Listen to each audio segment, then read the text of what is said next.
제가 이 주보를요, 성경책 안에 넣었다고 생각을 해봅시다. 끼워 넣었다고. 그런 다음에 종이에 손을 대지 않고 주보에 손을 대지 않고 성경을 이렇게 들었다면은 이 주보가 어디 안에 있겠습니까? 성경 안에 있겠죠. 제가 이 성경을, 이 주보 같은 성경을 제 아들을 일본에 있는 아들한테 택배로 보냈다고 생각해 봅시다. 그러면은 이 주보가 어디 안에 있겠습니까? 그 택배를 보낸 소포 안에 있겠죠. 내가 십자가에서 죽었다고 하는 것과 내가 주 안에서 새 생명을 얻었다고 하는 것은 바로 이와 같은 원리라는 겁니다. 고린도전서 1장 30절 너희는 하나님으로부터 나서 그리스도 예수 안에 있고 예수는 하나님으로부터 나와서 너희에게 지혜와 의로움과 거룩함과 구원함이 되셨으니 그렇게 말씀했어요. 하나님께서 우리를 세상에서 불러내시고 예수 안에 거하게 해 주신 것입니다. 그렇기 때문에 우리는 예수님과 함께 죽었으며 다시 살아났다고 믿는 신앙이 십자가와 부활을 믿는 적극적인 신앙이 되는 겁니다. 또한 에베소서 5장 5절 6절에 허물로 죽은 우리를 그리스도와 함께 살리셨고 너희는 은혜로 구원을 받은 것이라 또 함께 일으키사 그리스도 예수 안에서 함께 하늘에 앉히시니 그렇게 했어요. 이미 우리가 예수 그리스도의 죽으심으로 인하여 나도 죽었다는 겁니다. 함께. 그 주님을 나의 구주로 믿으면은 나는 그리스도 안에 있는 존재가 되는 겁니다. 그러므로 나의 속사람은 그리스도와 함께 하늘에 앉아 있는 것입니다. 우리가 예수 그리스도의 십자가를 상대적으로 바라볼 때는 예수 그리스도를 대성물로 바라보는 겁니다. 그러나 우리의 신앙이 적극적인 자세를 가지면요, 사도 바울의 고백처럼 내가 그리스도와 함께 십자가에 못 박혔나니 그런적 이제는 내가 산 것이 아니요 오직 내 안에 그리스도께서 사신 것이라. 이제 내가 육체 가운데 사는 것은 나를 사랑하사 나를 위하여 자기 자신을 버리신 하나님의 아들을 믿는 믿음 안에서 사는 것이라 고백할 수가 있게 되는 겁니다. 바로 사도 바울의 고백이 나의 고백이 될 수가 있다 이 말입니다. 우리는 바울을 통해서 그리스도와 함께 죽었다고 하는 것이 어떤 의미인지 이해할 수가 있습니다. 바울은 원래 바리새인으로서요, 그들이 생각하는 율법의 해석으로 비추어 볼 때에 스스로 말한 것처럼 사도 바울은 율법적으로 보면은 흠이 하나도 없다 그렇게 살았던 사람이에요. 그러한 바울은 하나님의 뜻이 무엇인지 알고 그 뜻에 자신을 비추어 보았을 때에 자기는 비방자요 박해자요 폭행자였던 겁니다. 디모데전서 1장 13절 내가 전에는 비방자요 박해자요 폭행자였으나 도리어 긍휼을 입은 것은 내가 믿지 아니할 때에 알지 못하고 행하였습니다 그랬어요. 예수를 알지 못할 때에 자기 자신은 비방자요 박해자요 폭행자였다는 겁니다. 또 디모데전서 1장 15절에 믿보다 모든 사람이 받을 만한 이 말이요 그리스도 예수께서 죄인을 구원하시려고 세상에 임하셨도다 하였도다 죄인 중에 개순이라 그렇게 했습니다. 자기 자신을요 율법적으로 비추어 볼 때는 흠이 없다고 살았다고 하는 이 사도 바울이 예수 그리스도라고 하는 거울에 비추어 볼 때에 자기 자신을 비방자요 폭행자요 박해자라고 고백했을 뿐만 아니라 자기는 죄인 중에 두목개수라는 겁니다. 두목이라는 겁니다. 다음의 고백은 이와 같은 사실을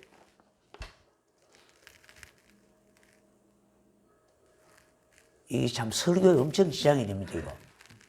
여러분 좀 이게 교회 들어오실 때, 예배당에 들어오실 때는 오프. 저게 좀 붙여놨잖아요. 오프예요. 예. 그런데 감사하게 날 좀 보소가 안 나와서 다행이에요.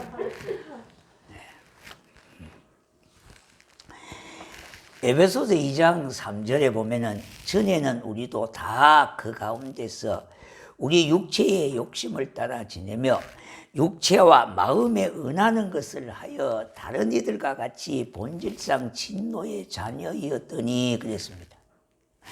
자, 이 고백에서 본질상 진노의 자녀이었더니라고 하는 말은 하나님의 진노하심 외에는 아무 우리에게는 소망도 없고 길이 없고 대책이 없다는 말입니다.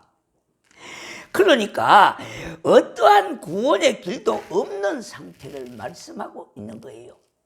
우리는 본질상 이미 진노의 자식이었다는 겁니다. 그러니까 어떠한 구원의 길도 대책도 없는 상태였다는 겁니다. 예수 그리스도의 십자가의 사건은 시간적으로 진행되었습니다. 그러나 이 모든 사건이 하나님 앞에서는 한 가지 사건이었습니다. 영혼 속에서 일어난 하나의 사건이라고 하는 건데요. 인간은 시간 안에 갇혀 살기 때문에 과거, 현재, 미래라고 하는 토막을 생각하고 있지만은 하나님의 시간표에는요, 하나님은 영원이라고 하는 시간으로 표시하기 때문에 과거도 현재예요, 오늘도 현재예요, 미래도 현재예요. 그러므로 우리는 이제 그리스도 예수를 바라볼 때에 내가 그리스도와 함께 십자가에 못 박혀 죽었고 그리스도와 함께 장사되었고 그리스도와 함께 부활했으며 그리스도와 함께 보좌에 앉아 있다는 믿음을 지금 가지는 겁니다. 지금 가지는 거예요. 내가 예수 그리스도를 믿음으로 말미암아 이와 같은 사건들이 동시다발적으로 이루어졌다는 거예요. 이 모든 사건은 우리에게 한꺼번에 일어난 사건임을 인식해야 하는 겁니다. 예수 그리스도의 십자가의 죽으심과 부활하심은요, 우리에게는 놀라운 변화를 가져오는 겁니다. 이제 예수님은 골고다 언덕 십자가에 매달려 계신 분만이 아닙니다. 그리스도 예수께서 나를 위하여 십자가에 못 박혔으니 내가 지금 그리스도 안에 있는 것이며 내가 그리스도와 함께 부활했으니 영적으로 하나님 보좌에 앉아 있는 거라는 겁니다. 이러한 사실을 믿음으로 받아들이는 겁니다. 십자가 사건은 세상적인 종교가 아닙니다. 일반적인 지식이 아닙니다. 십자가의 사건은 근본적으로 우리가 중생과 영생을 의미하는 거예요. 옛사람 아담의 자손은요, 예수 그리스도와 십자가에서 죽어버리고 장사 지내버리고요, 인연이 이제 끊겨졌다는 겁니다. 그러면 우리는 어떻게 옛사람과 완전히 단절된 삶을 살 수 있는가, 이 말입니다. 그 물음에 대한 유일한 대답은 그리스도와 함께 죽었다는 겁니다. 죽는 것을 말합니다. 함께 죽는 것을 말해요. 참 이게 쉽지 않잖아요. 그래서 사도 바울이 뭐라 그랬습니까? 날마다 죽노라고 그랬어요. 이 의식을 가지고 살지 않으면 날마다 나는 살아나요, 나는 살아납니다. 물론 사도 바울도 사람이기 때문에 우리가 신앙의 어떤 가치와 정도를 따진다면 그분은 성인 반열에 들어가지 않겠습니까? 물론 사람은 사람이에요. 사도 바울이 날마다 죽노라 했다면 우리는 시와 분초마다 그냥 계속 죽어야 될 겁니다. 계속 죽어야 돼요. 그런데 우리는 계속 살아나가니까 이거 참 문제잖아요. 저부터 날마다 죽으셔야 돼요. 죽으셔야 돼요. 남부터 날마다 죽는 것이 아니라 나부터 날마다 죽어야 되고 시분초마다 죽어야 되고 때때로 죽어야 되고 아주 그냥 죽는 거예요. 죽는 거예요. 그래서 옛사람은 저 멀리 가버리고 새 사람인 새 생명 안에서 살아가는 은혜와 복을 누리게 되는 겁니다. 우리가 그리스도와 함께 죽는다는 것이 어떤 의미인지 알 때에 비로소 절망과 좌절 그리고 탄식에 갇혀 있는 옛사람과 완전히 단절할 수 있으며, 이로 인하여 하나님께서 우리를 위하여 준비해 놓으신 새로운 삶을 살 수 있는 자가 된 것입니다. 그러므로 고린도후서 5장 17절 그런즉 누구든지 그리스도 안에 있으면 새로운 피조물이라. 이전 것은 지나갔으니 새 것이 되었도다 했습니다. 이 말씀을 여러분이 좀 아멘으로 받아들여야 돼요. 왜냐하니까 이거는 현재 나에게 일어나는 사건이 되어져야 된다 이 말입니다. 과거의 사건만이 아니에요. 어쩌다 어느 한 날 한 번만 주어진 사건이 아니라 어제도 오늘도 내일도 날마다 주어지는 사건이 되게 해야 된다 이 말입니다. 자, 그러므로 그리스도 예수 안에 있는 자는 이제는 옛사람이 아니라 새사람이 되어졌다 그랬거든요. 우리는 그리스도 안에서 새사람이 되어졌습니다. 그렇다면 새사람이 무엇입니까? 구체적으로 보면 몇 가지로 들을 수가 있는데, 첫째는 어려운 사람이에요. 우리가 행위로 어려운 것이 아니라 예수를 믿음으로 말미암아 어려운 사람이라고 칭의해 줬다 이 말입니다. 다시 말씀드린다면 그렇게 인쳐줬다 이 말입니다. 그렇게 여겨졌다 이 말입니다. 그리고 거룩한 사람이라 그랬어요. 우리 하나님이 거룩하시잖아요. 그러나 하나님의 자녀가 되어졌으니까 거룩한 혜택을 입었다 이 말입니다. 세 번째는 영혼이 건강한 사람이에요. 죽었던 영혼이 살아났잖아요. 그러니까 건강한 사람이라는 겁니다. 그리고 복 있는 사람이에요. 예수 그리스도 안에 5만 가지 복이 그 안에 다 들어있잖아요. 그러니까 예수 안에 있으니까 우리가 복받은 사람이라는 겁니다. 그리고 다섯 번째는 영생복락의 사람이에요. 영생을 소유한 자가 되지 않았습니까? 그리고 부활에 참여한 자가 되어졌어요. 예수님이 십자가에 죽으시고 부활하심으로 인하여 저도 부활에 참여한 자가 되어졌다. 이 믿음이 오늘 내게 주어져야 된다 이 말입니다. 그래서 우리가 단순히 예수님이 나를 위하여 십자가에 고난 당하셨구나 하는 것으로만 생각하지 말고요, 이와 같은 신앙은 소극적인 신앙이 되어집니다. 그러나 적극적으로 나아가면 더 깊은 신앙이라면요, 나를 위해서만이 아니라 예수님께서 나와 함께 십자가에 못 박혔다 다고 그렇게 믿는 거예요. 이 믿음이 장성한 믿음이 되는 겁니다. 십자가의 사건은 지금 나와 함께 이 자리에서 일어나는 겁니다. 여러분, 그리스도를 구주로 모셨습니다. 따라서 없는 것을 있는 것 같이 보시는 하나님은 지금 예수 그리스도 안에 함께 있는 저와 여러분을 십자가에 못 박히신 것으로 보신다 이 말입니다. 하나님은 저와 여러분을요, 그리스도와 더불어 죄와 마귀와 세상과 질병과 저주와 함께 부활한 자로 여기는 겁니다. 의인으로 부활, 거룩함으로 부활하고, 치료받은 건강한 몸으로 부활하고, 복받은 사람으로 부활하고, 영생 복락받은 사람으로 보시는 겁니다. 어떤 자매분이요, 좀 사나운 남자와 결혼을 해서 고통을 당하다가 그 남편이 죽었습니다. 그러면은 그 남편으로부터 해방이 된 거잖아요. 아주 사납배기 그 남편을 만나가지고 살다가 남편이 죽으면은 이제는 뭡니까? 자연스럽게 해방이 되어졌잖아요. 그런 후에 아주 이제 착하고 좋은 남자에게 시집을 가서 잘 살 수가 있습니다. 이전까지 우리는 악하고 독한 은수 마귀를 신랑으로 삼고 지독하게 고생하며 살았어요. 율법 안에는 한순간 후회밖에 없는 인생이라는 거였어요. 그러다가 십자가의 죽음과 부활을 통하여 그 신랑의 호적에서 제명되어져서 이제는 뭡니까? 하나님 자녀, 하나님의 아내로, 예수님을 뭡니까? 남편으로. 그렇게 우리의 신분이 옮겨져 버렸다는 겁니다.